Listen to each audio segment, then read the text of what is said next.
The 118th Congress has been a complete embarrassment. Let's see, what have we done for the American people? Oh, we removed the speaker. That's historic. That's never happened before. We expelled a member in George Santos. I miss him a little bit, by the way. That hadn't happened in 20 years. And then we decided to impeach a cabinet secretary with absolutely no evidence. That hadn't happened in 150 years. So these are historic achievements. We should have passed about 350, 400 pieces of legislation now, resolutions. I think we've done 50. So we're way behind what's acceptable.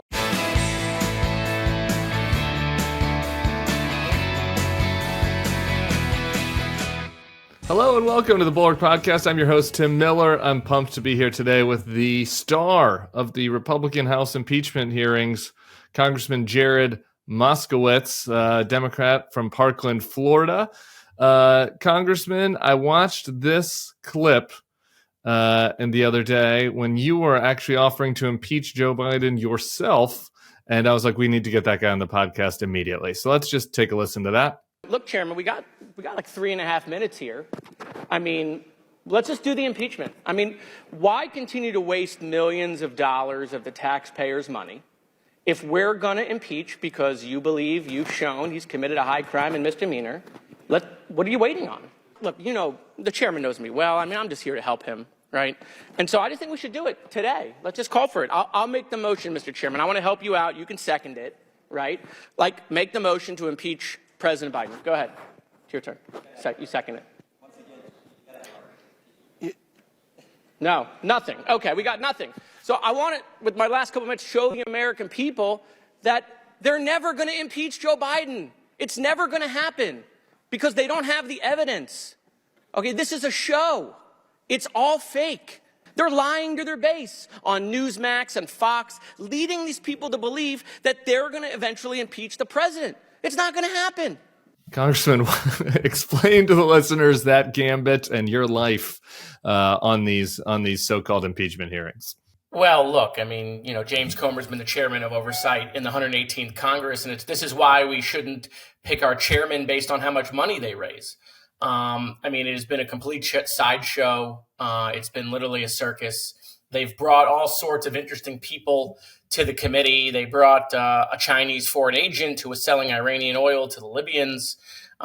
They've brought people in jail that literally appeared by Zoom from jail. And, you know, they've worked with people giving them Russian disinformation, literally coming from Russian intelligence. In fact, that's how this whole investigation started, with this 1023 form, which they were like, oh, look, we have direct evidence that Joe Biden took $10 million. The only problem is that guy's now been indicted and has admitted that he got that information from the Russians. But no, that didn't dissuade my dear friend James Comer. He was like, no, let's press on.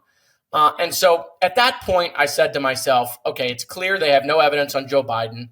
They've spent a year and a half and millions of taxpayer dollars trying to tell everyone that, you know, Hunter Biden's had some issues.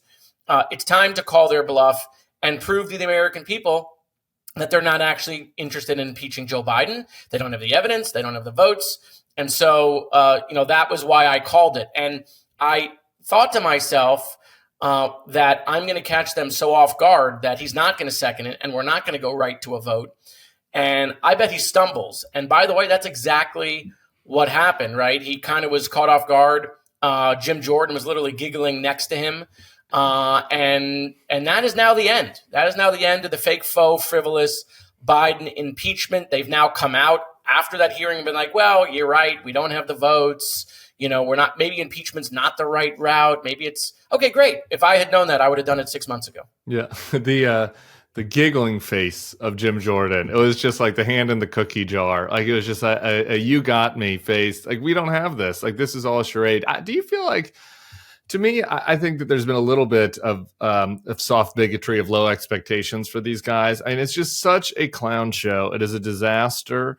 There's been nothing of substance that they've put forth. They've put forth lies and Russian disinformation, as you've said. And I for some reason, I feel like it's so clownish that, like, it doesn't lead the nightly news, right? When if it was like the inverse was happening and the Democrats were just running a totally sham hearings, I feel like there'd be more outrage about it. I don't know. What is your sense of that? Like, why have they not gotten called to the mat a little more? I think the American people got tired of it. I think they've been called to the mat now so many times of having no evidence, and not having anything against Joe Biden. I think the American people started to tune it out. I think the Republicans were successful early on Hunter Biden, getting the American people to sour on Hunter Biden and then trying to make that leap to Joe Biden. But because they never had any evidence and because the hearings were such a disaster, I think the American people came to a verdict, which is why if you look at the polling, the American people don't support the impeachment of Joe Biden. In fact, it's why Republicans in the House don't support impeachment of Joe Biden. Some of them are resigning and literally saying, I'm getting out of here. The speaker's not going to make me take an unconstitutional impeachment vote. And so, look, the hearings have been a complete failure. That's something that, James Comer should own because it's his failure. They should have figured out how to pivot from this early on. And again, as soon as it came out that they started this inquiry based on Russian disinformation, they should have figured out how to get themselves out of it. But it's been a complete embarrassment. But it's not unique. The 118th Congress has been a complete embarrassment. Let's see, what have we done for the American people? Oh, we removed the speaker. That's historic. That's never happened before. We expelled a member in George Santos. I miss him a little bit, by the way. That hadn't happened in 20 years. And then we decided to impeach a cabinet secretary with absolutely no evidence. That hadn't happened in 150 years. So these are historic achievements by Speaker Johnson in the 118th Congress, and they're helping the American people every day. The more they, remove a member, or remove a speaker, they're just crushing it for the American people, right? The least productive Congress in the modern era is we should have passed about 350, 400 pieces of legislation now, resolutions. I think we've done 50. So we're way behind what's acceptable. And make no mistake about it, without the Democrats in the minority, in fact, I'd argue Leader Jeffries is the most powerful minority leader we've seen, because without our votes, we would have gone off the debt cliff. They can't do anything. We would have closed the government 3 or 4 times by now. In fact, who knows if the government could even be reopened just on Republican votes. It would probably take Democrats to reopen it. So they have a weak hand. But there's a bunch of them that can't wait to get back to the minority, and they're going to get their wish, because I think we're looking at Speaker Jeffries in the next 8, 9, 10 months. I'm not that sympathetic to the Ken Bucks and Mike Gallaghers of the world. I'm just going to say that. Like you mentioned, the fact that these guys are resigning because it's such a clown show. Do you talk to any of these Republicans? This whole woe is me. Oh, it's so hard to be a Republican congressman. Everybody's so unserious around me. What do you say to those folks in those conversations? I mean, are any of them wanting to play ball with you to actually resolve some of these problems? Like, how do you assess this small number of normie Republicans and their plight? Well, I mean, here's what I would say, right? They always find religion when they're leaving. Right. Okay. And that's the constant thread we see, which is as soon as they realize they're not going to be on the ballot again, right, they don't have to placate to the right and worry about their primary voter. And, they become, what I would say, the person that they really are. The performance stuff goes away. And so, look, I would say this. There are actually a lot more normal Republicans than you think. You just don't know their names or hear from them because they don't get any airtime, right? And they have to hide. Like who? Oh, look, you're talking there's 200, right, and 15 Republicans. I would tell you right off the bat, there's 70 or 80 Republicans, okay, that want to make a deal, that, are happy to figure out how to get the train moving. But the problem is they got to hide. They got to pretend, because they have a primary election every 2 years, right? So what they got to do is they got to placate to their base in order to get reelected. Or what happens? They're going to get primaried from the right. In fact, you're going to see that. You're going to see Donald Trump primary Republicans put up candidates, right, who he believes are not MAGA enough or are rhinos, right? That right now is what they're battling. I mean, Trump has really destroyed them in a way that is hard to explain. They're afraid of a tweet of his. They're afraid of him. They're afraid of his base. They're afraid of him recruiting a candidate because without placating Donald and MAGA Republicans, in almost 99% of the Republican seats, they can't win and they'll lose. And so, they're in a very weird spot. And by the way, that's not good for Democrats because we need a functioning Republican Party, right? We can't solve all these problems just on our own because we have divided government. And so, the more they become dysfunctional, the more government itself is going to become dysfunctional. We only have two parties here, right? They're half of the deal. I'd like to see some of them try, I guess is all I'm saying. A lot of them just are quiet and they don't try and they do the secret stuff. But I don't know. You don't have to be Tim Miller. You don't have to be trolling. Why they don't try? Here's why they don't try. They know if the cameras are on, right, or if they're being recorded and they try, they're finished. Right? So the secret conversation. Is that really true, though? Mike Gallagher survived. Mike Gallagher's been in there for 6 years. Like, he survived, and now he's quitting. Why not cut a deal with you guys in Ukraine, do your effing job, and then let the chips fall? Run, let them try to primary you. Maybe they'll win. Maybe they won't win. I don't know. But why not try rather than quit? That's my frustration. I think they're exhausted, Tim. I think they're just exhausted. And the idea of having to defend that you're a good Republican and you've been a good Republican, the idea of having to do that, spending time away from your family, getting on the phone every day, raising millions of dollars to defend who you've been your entire life, I think they're just exhausted with that, right? I think lots of people have hard jobs, though. But this is an optional job. Let me ask you about just really quick. One more thing on the oversight. The Smirnov. You mentioned the Russian disinformation. I'm obsessed with this. I've been obsessed with it on the podcast. Once that came out, the Smirnov stuff came out. Just talk to us about that. You guys finding that out, and what did you think the 10 million was before? Just this whole process. Like, tell us a little bit more about what it's been like on the committee, seeing these reveals come to life about Alexander Smirnov, who gave the false information about Biden's millions. Well, first of all, when you read the 1023 form, which, by the way, was originally in Russian, so it had to be translated.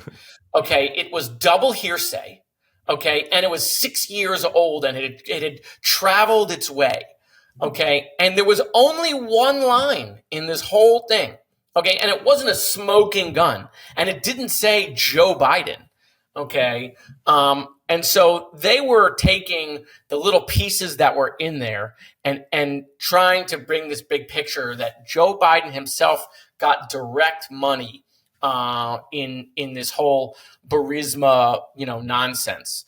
And so it was a thread. But by the way, it was a thread that they never found any corroborating evidence, right? It was a thread that they never found any paper trail, okay? But for weeks and months, we heard about this 1023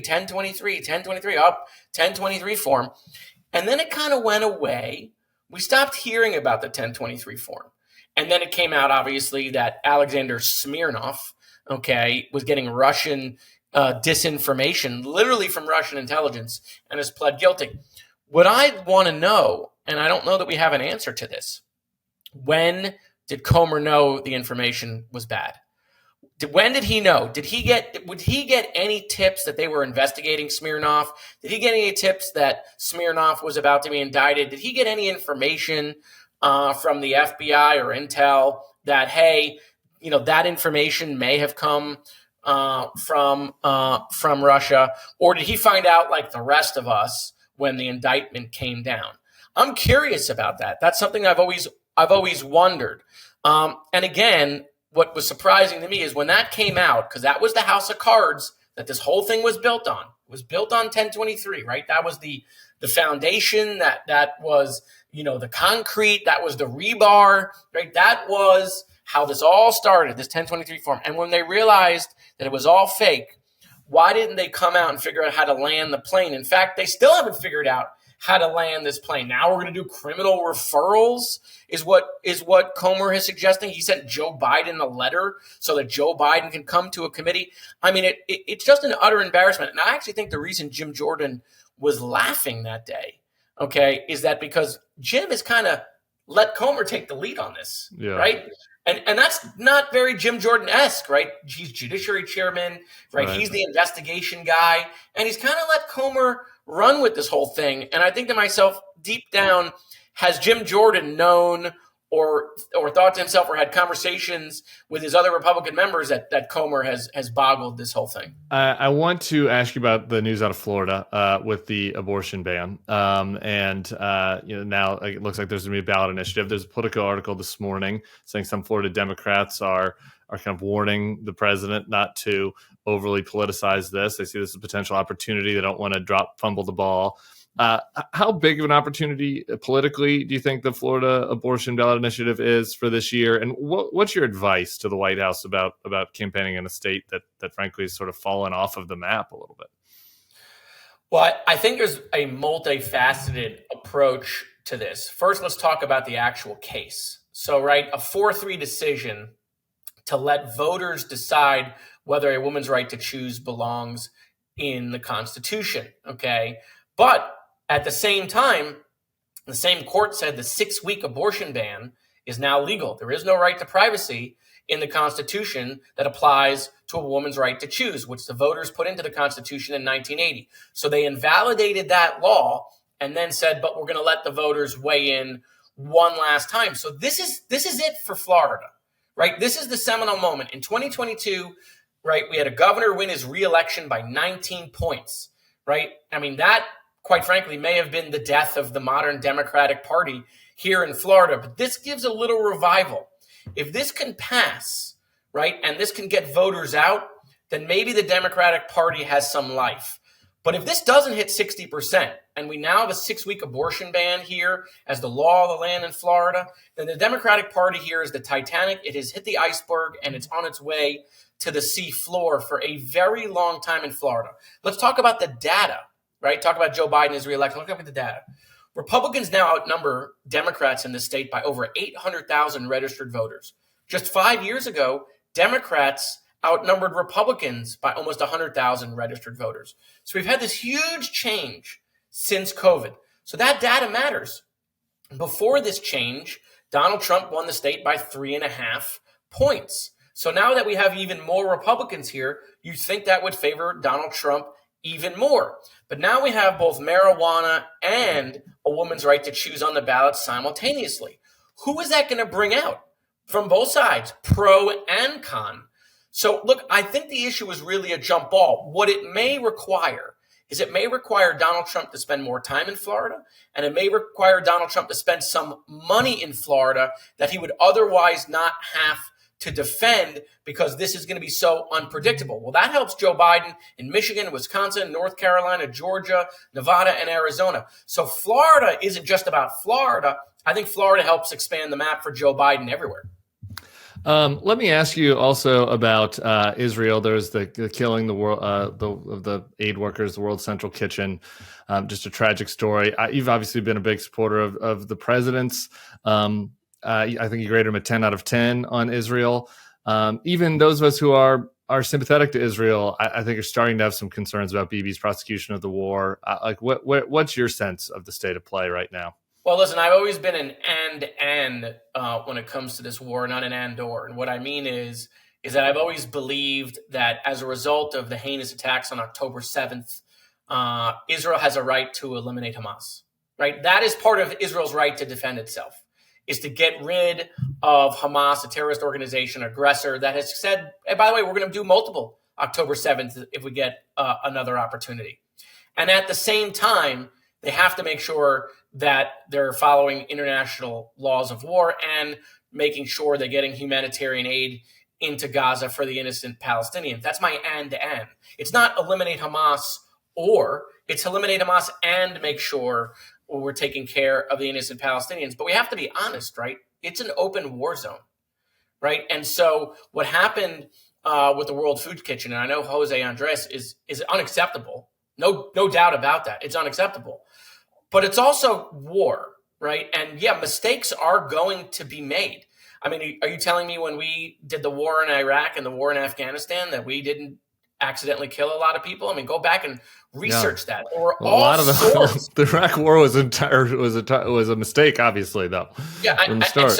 But also we targeted things that were wrong. I mean, it's horrific. It's horrific. And those families that are affected are now broken forever. And so Israel needs to go back, and they need to look and double and triple and quadruple their efforts to make sure that something like that never happens again. And if they're unsure before they target something, they need to pause, okay? Because, the world is watching. But this is not a genocide, right? All of that gobbledygook is garbage, Okay. It is a horrific war where a lot of innocent people have been caught in the middle between Hamas and Israel. Because let's be clear, Hamas will sacrifice every innocent Palestinian to win the PR war, which is why the owner, the leader of Hamas, is worth $5 billion. I mean, what product did he develop that he's on the Forbes 400 list? Disgusting. Okay. But look, there are elements within the hardline Israeli government, right, that say things all the time that don't line up with American values. I'm for a two-state solution, right? I don't think Gazans should be have to leave Gaza, right? And so we have to figure out how Hamas gets eliminated and how we bring this war to an end and then start the rebuilding process. What Hamas has brought on the people of Gaza, it is so unbelievable that, quite frankly, where we are today, that Hamas in the press and in the PR has gotten away with what they've brought on the innocent Palestinians, right? All the blame goes towards Israel. And we got to remember that Hamas gambled with Palestinian lives when they went and killed 1,200 Israelis, innocent Israelis, not military, right? The largest killing of Jews since the Holocaust. That was a huge gamble to go and commit a mission like that. They're now realizing that as a result of that, Gaza has been mostly destroyed, and it's horrible and horrific, and it should never have happened. But this is where we are, and we got to figure out, obviously, how we bring it to an end. Thank you for that clear-eyed, unapologetic statement. I wish we had more time. I want to talk about the anti-Semitism stuff. We're out of time. There's one thing you're working on, though, that I just don't think gets enough attention. You have a bill up when it comes to the insurance crisis this country is facing. I live in New Orleans. You're in Florida. Insurance rates are skyrocketing. California, lots of places due to climate change. What is the bill? What are you guys looking at doing? Right. So what it does is the reason rates are rising is reinsurance. And these insurance companies are buying reinsurance for the 1 in 1,000 year event, right? In addition to the 1 in 150 year event, like a hurricane, or a 1 in 100 year event.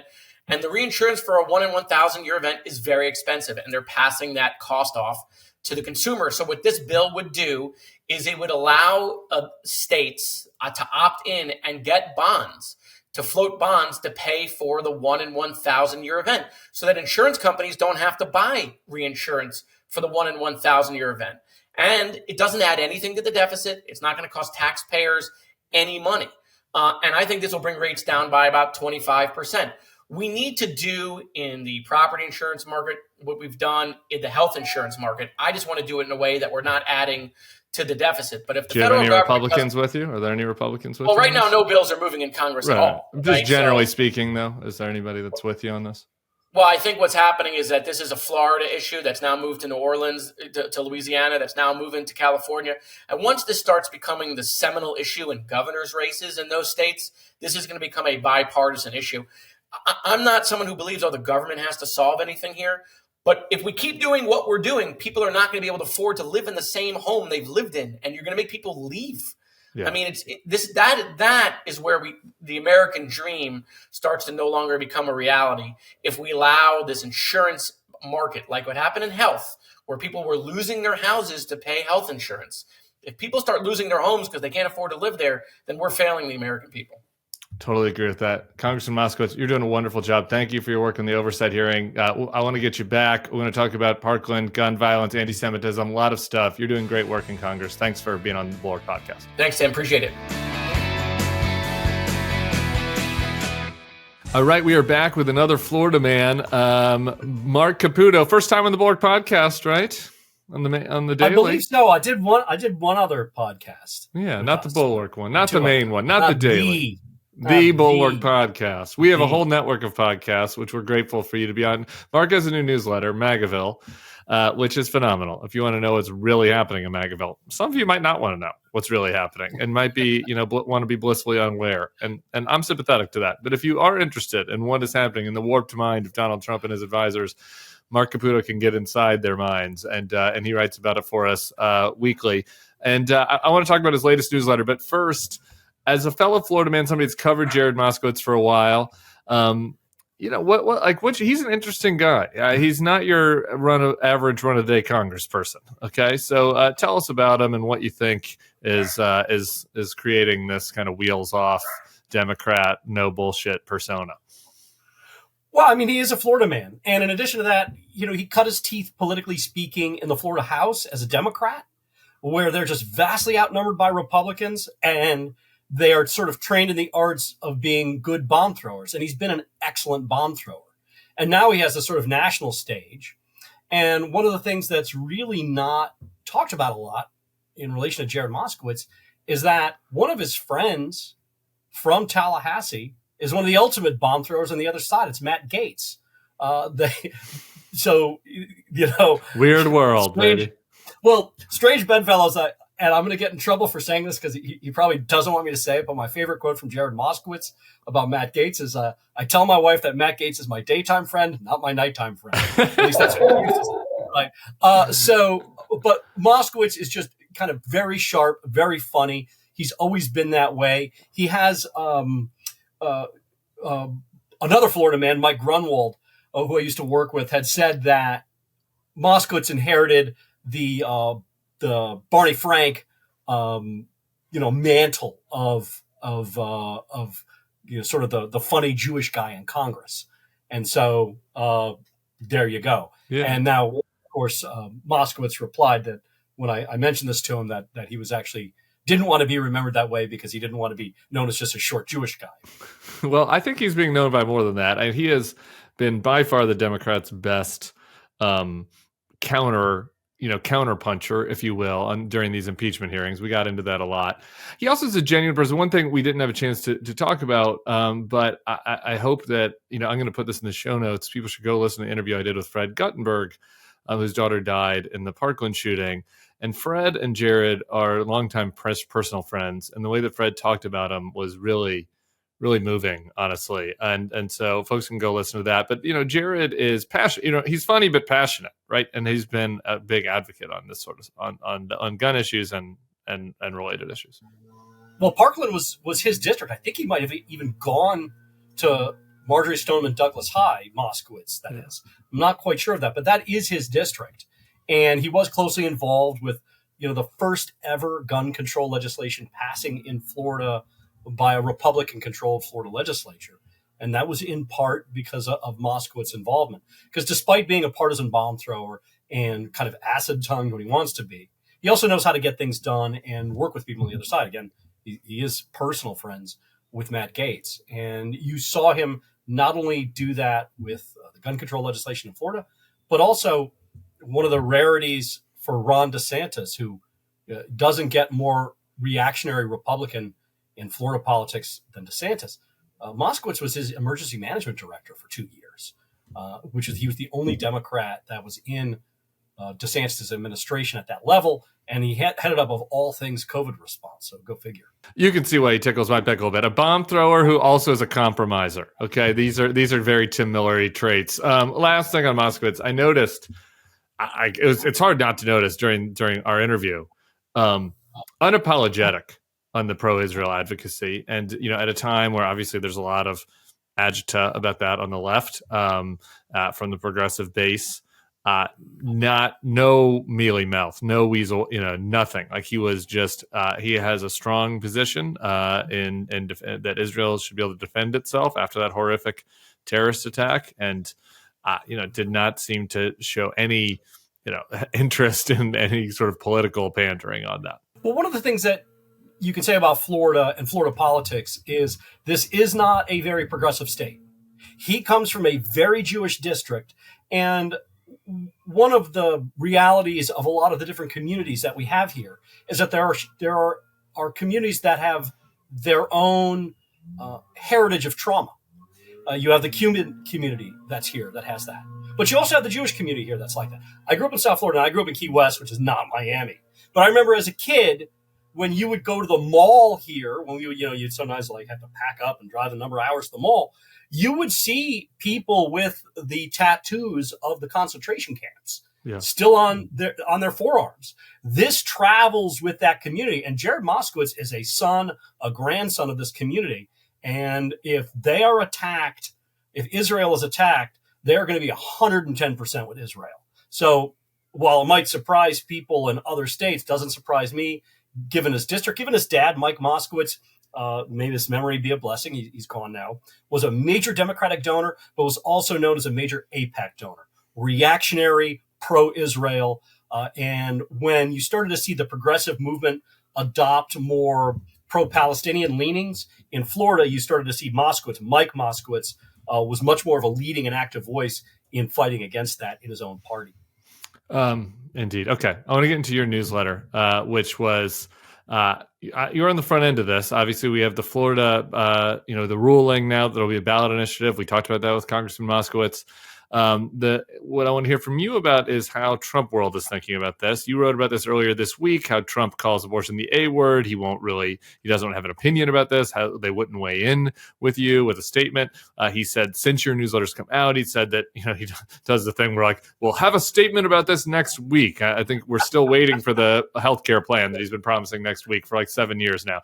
So anyway, what's the state of play over there? Talk to us about what your reporting showed in the newsletter, whether there's been any developments in the intervening days. No real developments in the intervening days, but I think the best way to describe Trump's posture on abortion is don't ask, don't tell. It's not something he wants to deal with.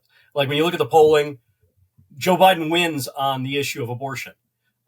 Donald Trump wins on the issue of inflation, the economy, or immigration. So obviously that's what Trump is going to talk about. I think one of the things I didn't get into that story, and maybe I'll get myself in trouble here. All right. When I interviewed Donald Trump in May of last year, I tried to pin him down on abortion. It was sort of like nailing Jell-O to a wall, very difficult. But I thought what was interesting is that the one bit of news I got out of Trump at the time was that he said that the abortion ban, the 6-week abortion ban that DeSantis had signed into law was, quote, too harsh. And of course, the far right and DeSantis jumped all over Trump about this and said, see, he's a liberal on abortion and blah, blah, blah, blah, blah, blah, blah. But Trump has never backed off of saying that a 6-week abortion ban is too harsh. When Florida Supreme Court greenlit this abortion amendment to go on the ballot, they also greenlit, because of a series of legal challenges, DeSantis' 6-week abortion ban to eventually go into effect. So I wonder if Donald Trump, the guy who used to consider himself pro-choice in his own words, who's called the 6-week abortion ban too harsh, does he go into the voting booth and secretly vote for the abortion amendment, which would legalize abortion in Florida up to the point of viability? I think it's a possibility. Now, his campaign... Great question, though. It is. And what he should have to answer. He literally will have to vote for it. He's a resident. It's not a hypothetical. Right. That's why I was the first one to write about it, because I realized, look, the New York Times had done that story about how privately Trump was sort of floating a trial balloon, although other people describe it differently, with this idea of maybe he'll support 15 weeks or 16 weeks, because he said, quote, it's a nice even number. People like that. But it occurred to me that once the Florida Supreme Court was putting this measure on the ballot, Trump no longer had the ability to say, oh, it's up to the states. I don't have to weigh in. No, you and the 13.6 million other Floridians who are registered voters now are actually going to get to weigh in by bubbling in the yes or no, or who knows, undervoting it. How do you vote? And so far, no answer. It's just, oh, well, it's up to the states to decide. Well, yeah, dude, we know that, but you're in one of the states that will decide it. So how are you going to decide? But again, thinking about how Trump thinks about things, it wouldn't surprise me if he wound up privately voting yes. Now, the real question is does Nixon go to China, right? Does Donald Trump actually come out and say, yeah, I'm going to vote for the amendment? I totally doubt that. But it wouldn't surprise me to find out after the fact that he actually filled in the yes, because the reality is a 6-week abortion ban is pretty harsh. A lot of women don't even know they're pregnant at that point. So this takes us to the politics of the Florida. I've been skeptical that this will help Democrats that much. And on the margins, I think obviously with turnout and all this, I think there are a lot of Donald Trump voters. A lot of people don't understand that there are a lot of Donald Trump voters out there that are pro-choice and pro-Donald Trump, and that they will see no conflict in voting for this ballot initiative and for Donald Trump on the ballot. Is there an opening, though, at all for Dems in a state where they've just tanked in the past half decade to try to pin this on Trump, to try to peel off some of those voters that have been in his coalition because of the threat, a very real threat that, if Donald Trump is president, And Mike Johnson is the Speaker of the House. And depending on what happens in this ballot initiative, there could be a massive curtailing of abortion rights in Florida. Is that an opportunity for Democrats at all? I mean, maybe, but I would think that most people swayed by that are already voting Democrat anyway. Yeah. I find it hard to believe that there are sort of like hardcore pro-choice voters, so to speak, and hardcore Donald Trump voters. Now, I mean, I think they exist on the margins, but I mean, we're talking handfuls of people that would be hard to find. I mean, by and large, the Biden campaign had put out this memo saying Florida is winnable. That's a statement of possibility, not probability. Technically Utah is winnable for Joe Biden. Why not Kansas? Right. Yeah, exactly. Who knows? Kansas is more of a swing state right now than Florida because I think they had a Democratic governor, right? We don't.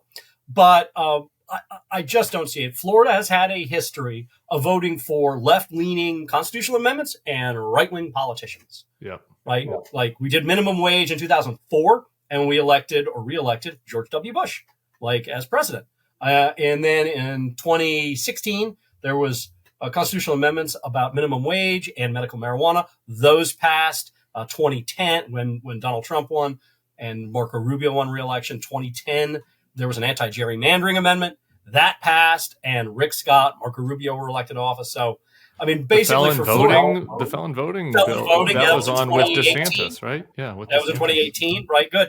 Yeah, so basically, if you're a conservative in the state with more libertarian views or even some sort of left-leaning social policy, you get the best of both worlds. I get my right-wing politician, and I get my more progressive policy at the same time. It is not inconsistent to say that people are not going to dim sum this and take a little bit of that and a little bit of this. All right. You don't need to give us candy just for no reason at the end. You don't need to give any Democrats listening any false hope. But just, is there any green shoot here? Donald Trump might having to spend some money here, maybe some certain districts where, this issue being at the forefront might help Democrats, or are they staring down just another kind of Florida morphing into Alabama type election here in front of us? Ryan Tyson, who was Ron DeSantis' pollster, whose polling has consistently been the most excellent in Florida and accurate. I mean, he's predicted and shown me things that everyone said was ridiculous and wound up being true. Right now, his models have Trump plus 10. And that is just hard to see. Now, maybe Ryan's wrong. Maybe the trend lines are wrong. Maybe things are going to change. I mean, the main problem that Democrats have had in the Biden years, especially, but it's not just Biden, is they haven't done the fucking work. Florida naturally imports Republican supervoters. Who comes here? Rich white people who don't want to pay taxes. Those people, the second they get here, they're registering to vote and they're voting early and often. This is why Texas is going to flip before Florida, in my opinion, because who moves to Texas? They're young families looking for jobs in Dallas, Austin, Houston. That's who's moving to Texas, and those folks are going to be gettable for Democrats, and that's different than retirees and rich people. That's true. We have that too, though. Not as much. That is true. We're a fast-growing state. But my point was that you have to do, especially on the left, the work to get that working class coalition to turn out. You have to do the work to get those poor voters not only to register to vote, but to cast their ballots.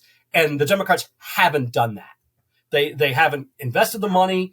And that's in part because consultants don't make money off of voter registration drives. And it's also been difficult to organize around Joe Biden. He hasn't been that inspirational of a figure, charitably speaking, to get people to be like, yeah, I want to sign up with the Democrats. You had that with Obama.